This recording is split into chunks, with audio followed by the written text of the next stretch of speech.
Good morning, good afternoon, good evening, and welcome to Becoming Awesome. What's going on, Jenna? How are you? I'm doing very good. Excited about today, especially since we have a switcheroo. That's You right. want That's to right. tell the viewers what's going on? Yeah, So, yeah. Well, things happen in life, right? And unfortunately, our initial guest, who's the head of AI, had a personal emergency that he needed to attend to, and we're like, absolutely, go do what you need to do. And in true Amazonian fashion, you talk about like bias for action. We started to quickly go look for an alternate, started pinging different groups, etc. And again, as an Amazonian fashion, anyone that could help jumped in to help, and we had multiple people interested in saying, hey, I could take the time slot, I could do it. And luckily we have a principal essay from our media and entertainment team that came in, so we're really excited to have them here with us. So yeah, looking forward to learning about that. yeah, well, good vibes to Venkatesh. We'll see Venkatesh next time. Yep. And welcome to Jonathan. Hello, hello. Hey, How are you? everybody. All Good. right. Well, I actually have a question here before we get into this. So you are the surprise guest. Thank you, Jonathan, for showing up for us and with your AWS shirt. Did Ray bribe you, or are you just like destined to be spontaneous and helpful? He absolutely bribed me. He said I'm gonna get a second Pecky Stuffy, like that one. That one. I don't know. I can't remember. No, you know what? He got me at a good time. I was in the middle of checking my Slack messages.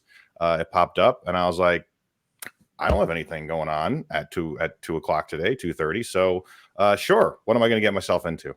Awesome. Well, you're in it. No turning back now. Why don't you introduce yourself to the viewers, and Ray and I will dig in after. All right. So my name is Jonathan Solomon. As you all said, I'm a principal partner solutions architect with the Media Entertainment Group.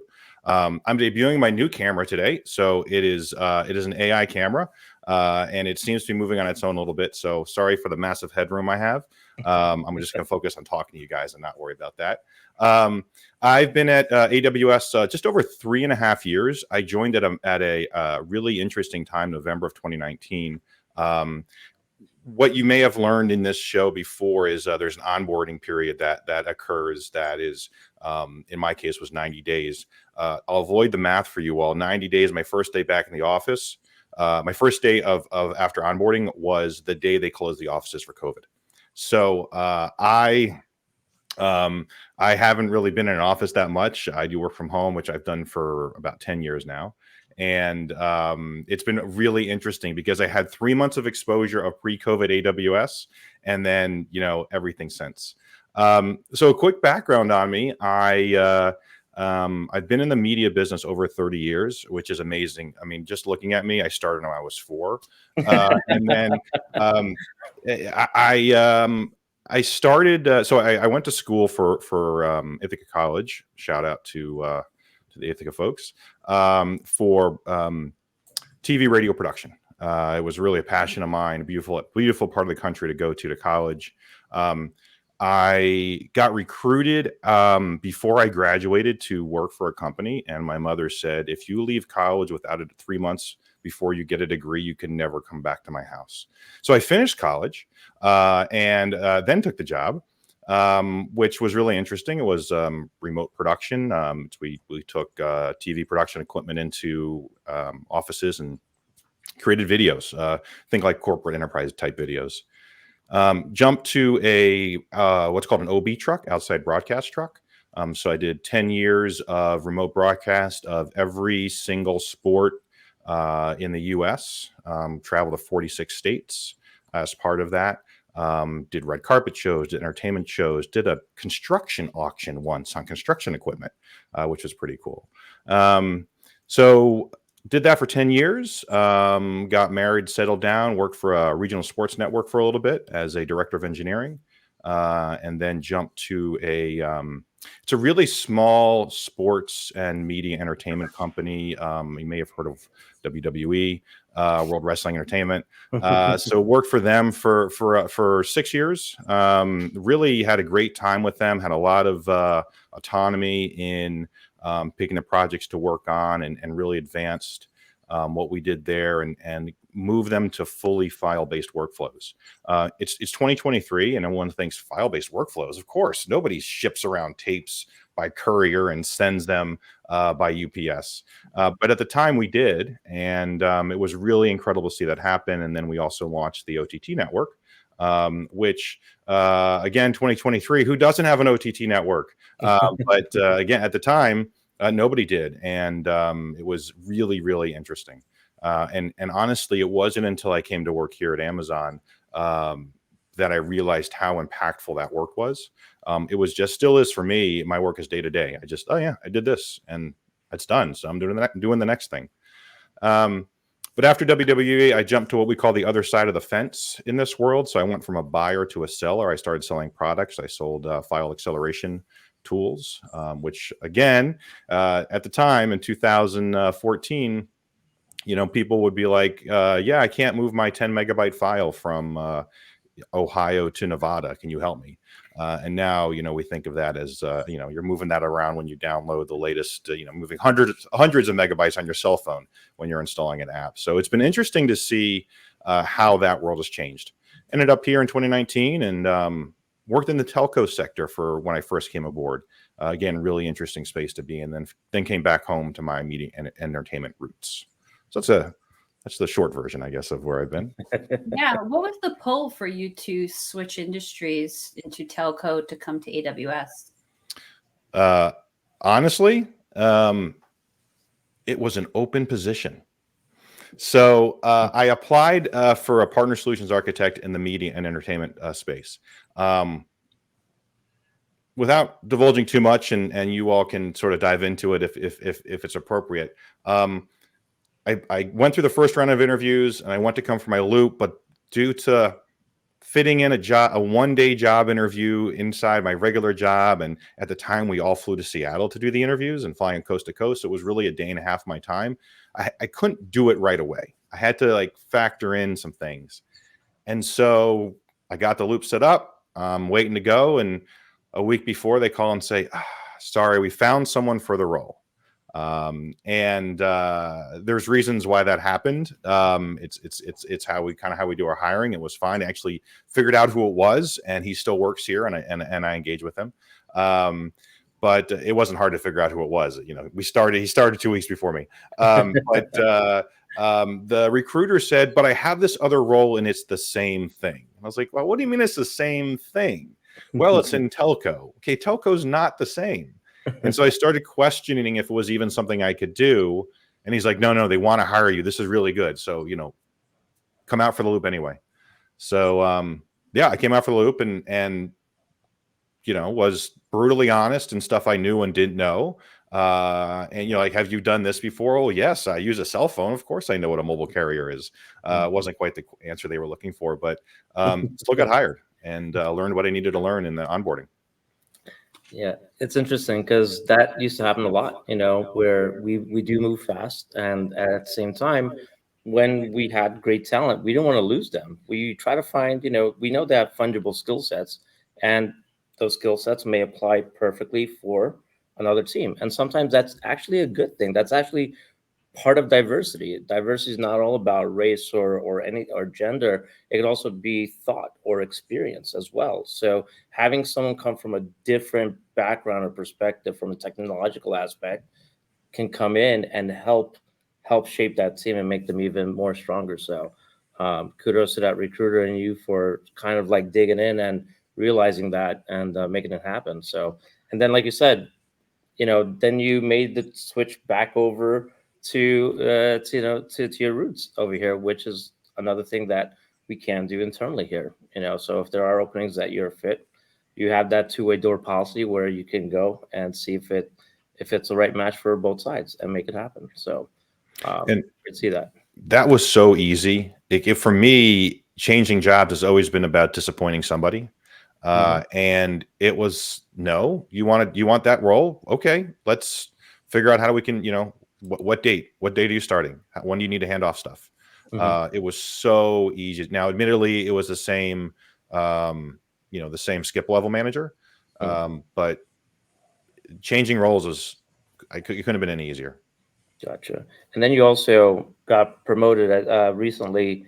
I think you said a couple of quarters ago, or I'm not sure, but to a principal. What was that experience like for you? Like, how tough was it? Because I know it's not easy. You have incredible talent here, right? So, what was your experience? It was not easy. The interesting thing is when you start here, you have a lot of people that give you advice, and it's very overwhelming. They call it drinking from the fire hose between what you're learning and the advice you're getting. And the advice people said was make sure you document everything you do and document it well. And so my definition of well documented apparently is not the same as the promotion reviewers. So I had a lot of work to do to go back and catch up on the work I did. So I spent a lot of time sort of going back, talking to people I'd worked with, both internally and externally, and sort of rebuilding what I had done to document it. So that was the unfortunate part, is I didn't do proper documentation of the work I was doing. The end results were very clear. A lot of people said, "Yeah, you're good." When I left the telco group, my manager I had just gone through a annual review, and my manager's like, "Here's the two things you need to work on to really get to promotion, and if you do that in the next 6 months, we'll start the process, and in a year you'll be promoted." So it took me a little bit longer than that. It took me about 18 months to do it. And there was a number of reasons for that, but it was a lot of gathering information, running stuff in Excel to figure out what what the actual impact was. It was I at one point I calculated the time and effort to put into it, and then I decided it was a bad idea for me to continue to think about that. So it was a lot of work to do it. It was anticlimactic, honestly, when I finally did get promoted, because it was basically, "Hey, I'm telling you, you're going to get promoted, but it's not really going to be official for a certain period of time. So congratulations." And I was thinking, "Oh, that's it. Okay, we're done. I can go on to another project. This is fantastic." So the process worked is definitely the way I'll put that. I got some feedback on the document. Said, "Could you provide some more information?" I went back and spent a few hours to do that. It was a worthwhile process. I think every time I worked with someone who went from an L4 to an L5, was a lot easier, and that's reflected in the work that has to be done. It was good effort. And someone asked me the other day if I'm going to continue to an L8, and I was like, I'm not sure. I'm not sure that's the effort I'm put into it, but we'll see. Well, congratulations on your success, as anticlimactic as it might have been, Thank you. and getting back to finding your way back into media. And so while we may not be going for the L8, what kind of work, or what can you share about what you're doing on now that's keeping you excited, and where you feel that you are making an impact? Well, a lot. There's always so much to do. That's, the interesting thing about when I was working on production trucks and OB trucks, many, many years ago, was when the show was over, we literally packed the truck up and drove away, and it was done. No matter how good or bad the show was, that was it. You learned lessons, you did better, you helped, you did more the next time, but there was no ongoing work of stuff to do. And the nice thing about AWS is there's always something going on, always something else to do. So I'm working at the two things I think that I'm trying to make a difference with is, one is I'm actually the technical lead for the Yemeni media and entertainment partner team. So that's across my media colleagues and some other groups, because the partner team is sort of spread wide.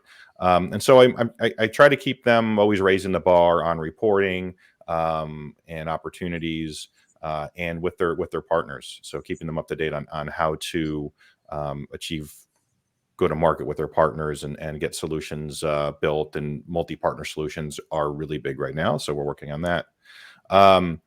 But Directly in my role, I'm working on some things around media archive migrations. And that's if those aren't familiar with the media world, media files are rather large. They can run, in the tens to hundreds of gigabytes, or maybe even much larger if you go to look at films.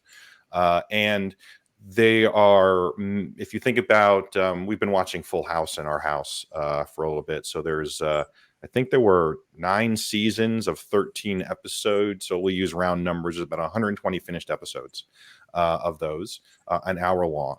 That's one series for one network for 9 years. You can multiply that by thousands and thousands of episodes.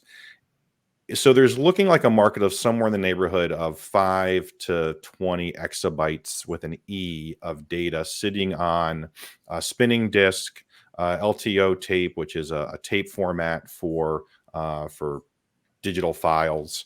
It could be sitting on videotape, could be sitting on film.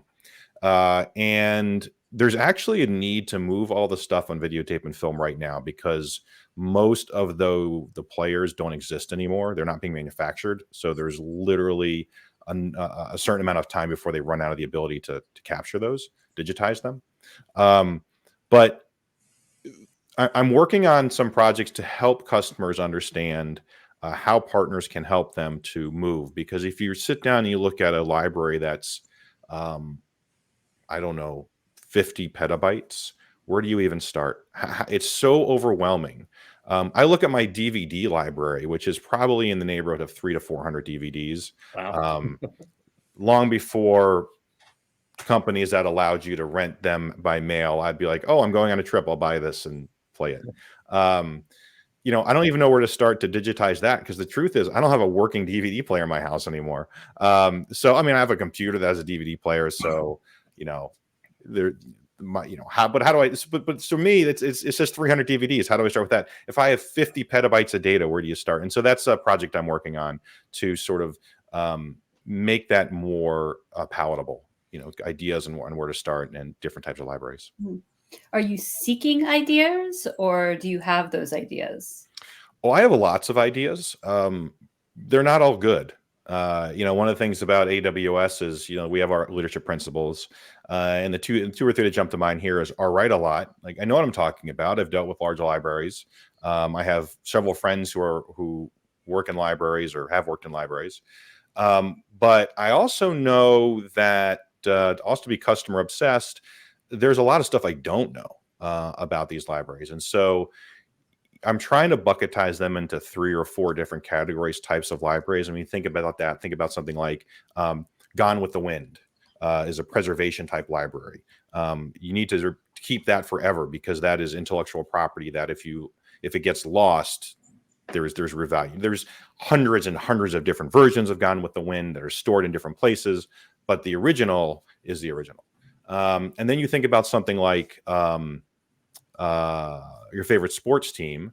On any given baseball game, there's between 4 and 24 cameras, and many of those cameras are isolated. So that could be 24 times a 3-hour game, so 75-ish. I think it's 72 is the right number. Hours per game. How much of that do you keep? And do you keep all of that right away? Do you just bring in the game footage? Do you just bring in the highlights?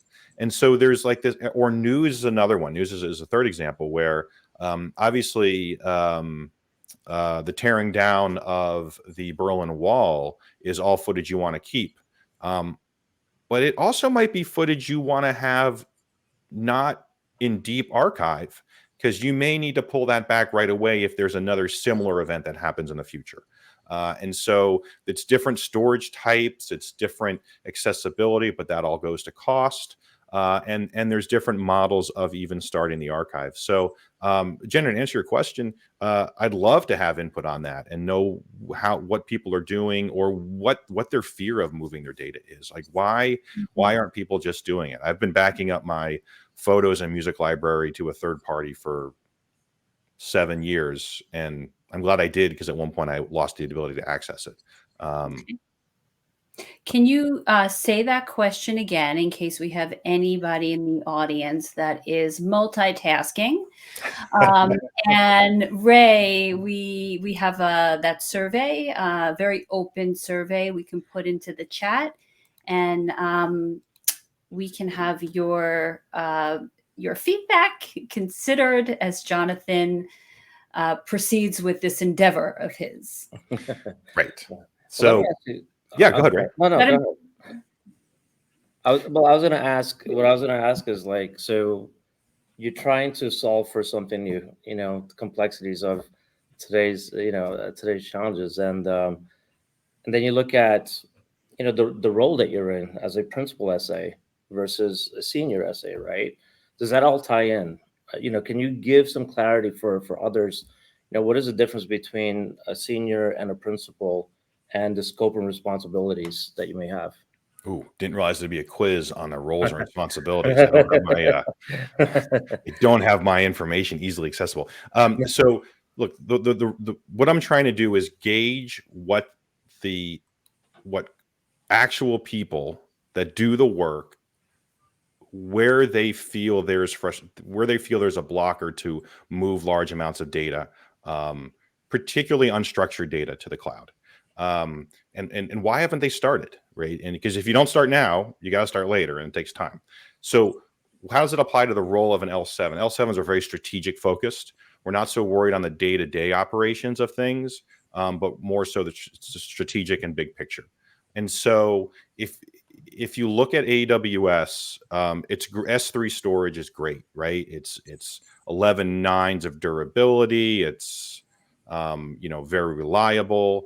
You can do duplication across multiple regions, so that it's always there. I don't have to really sell it on this cast, I guess. But so that's great that you have it there, right? The problem is, versus something like an LTO tape or a videotape, which is sitting on a shelf, which does have cost of real estate and cooling and maintaining, right? It's not inexpensive. But if you can monetize against that, that's where the real value is. And so if you can monetize some percentage of your library, it pays for storage of the entire library. Monetization can be something as simple as re-airing episodes of Full House. I'll just go back to that. Or creating a personalized channel in the media space, what we call it. So you've heard of fast channels, free ad-supported TV. When I was a kid, we called that TV because Right. we had to watch ads all the time.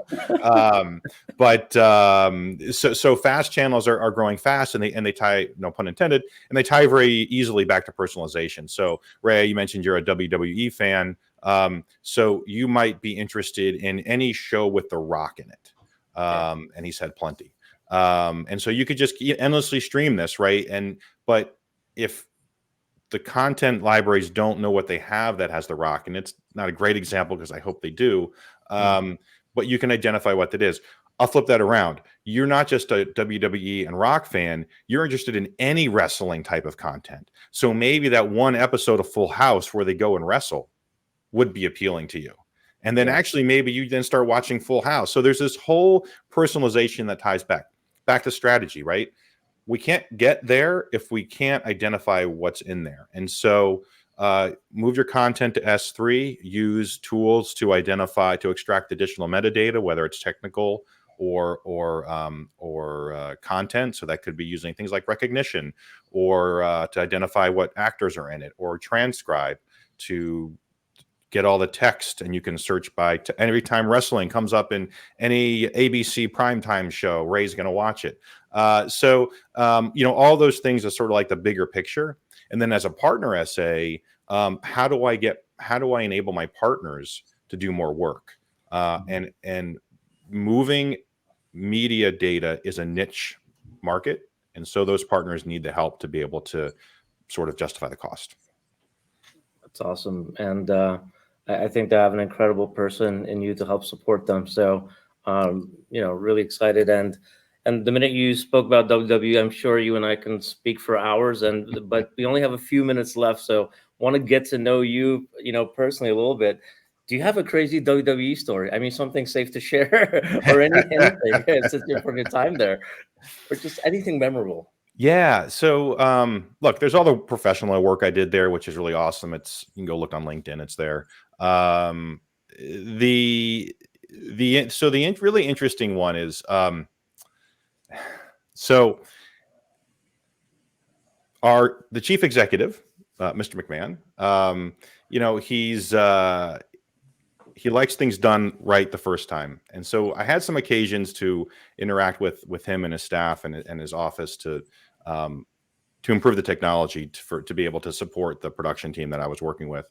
Um, and it was humbling in the sense that it was like, wow, like I've never been I watched WWE as a kid. I know all the late 90s folks. I know the superstars. And I'm not a starstruck guy. When I went to WWE shows, be like, oh, hey, there's Dwayne. Cool. The Rock's right there. All right. What's Right. up, dude? And my whole life, like it's never been someone into, but it is a bit humbling to walk into, that office suite and be like, this is where the magic happens. Right. And so that was always very cool. And that's not something a lot of people got to do. But it was also felt good that I was trusted enough by my boss to be the one to go in there. I think there were probably some. I wasn't the first one to be in there. I'll just put it to that. So that was that was really interesting. And then I think the other thing that I found it's work related but still personal is we would constantly get technical challenges that we get at AWS today too. Like we like to do at AWS, the art of the art of the possible or the art of the future. We were doing that there too. They would come up with things that today is easy, and it's to working with some of the vendors we worked with, we created some of these solutions that exist today in networking and lots of other places. And when I say we created it, but we were part of that. So just being part of a group that was challenged constantly and had a week to figure it out and always did was just so much fun. Gotcha. Okay. So I know you have a family. Did you ever take your kids to the shows as well, or no? No. I was about to say. So look, my oldest is 12, so still in the age to do it. Right. I'm not saying that I wouldn't do it. No, it's really a family fun activity. Yeah. And what's nice is in the last 10 years, it's become, look, when I was a kid, it was real. I mean, Yeah. it was real to me. It was real to my parents. Today, like it's, Yeah. there's some behind the scenes stuff scripted. out there that you can go find and explore on your own. Yeah. But it's a fun show for people to go to, and I enjoy watching it behind the scenes. It was just kind of hysterical. Yeah, I'm pretty sure it was. You have a different perspective. And Yes. we have like about 2 minutes left. We normally do like a little show and tell. Is there anything behind you that is memorable for you? That you want to share? Anything behind Good office juju stuff. Yeah. So look, all of this stuff has meaning, right? When I read it in my office during COVID, I was like, we're going to do this in a way that's always going to have some cool stuff. But right, dang it, up here is my Linux 8 book. And so I learned Linux from what we would call a partner here at AWS, from a third-party vendor when I was at another company. And it was because I had just always had Windows. I mean, I did TRS-80 programming when I was basic programming when I was a kid. But I keep that one there, not only because it's a massive book and it's a reference book, but it really reminds me that it doesn't matter where you are in your career or how old you are or what you've done. You can learn anything you want, just dribbles at a time. And that is so much more so true today with the search engine tools that are out there. You can look up, if you want to learn how to program in Linux, you can find it. Yeah. I'm so glad you brought that. I know ageism, for some people, they fear that. And you look at technology or any other career, even wrestlers, even today's wrestlers, they're older compared to whatever, and they're now starting to get their opportunity and getting very massive in their storylines. So again, doesn't matter what the profession is. If you love it and you want to do it, jump into it. And there's so many resources, so many tools out there, and it's way more accessible given the internet and everything else. So that's incredible. But again, thank you so much. We're at time. Thank you for jumping in, and great meeting you. I'm sure we'll definitely connect in the future. All right, Jonathan. My pleasure. Thanks, everybody. Thank you, Jonathan. You got to Thank you. thank you too from Damien Vicious, whether you know Damien or not. Thank you, Damien, for sharing your gratitude. Yeah. Certainly gratitude here too, All right, Dave. especially for jumping in at the last minute. My pleasure. All Thanks, right. everyone. Take Bye. care. Bye.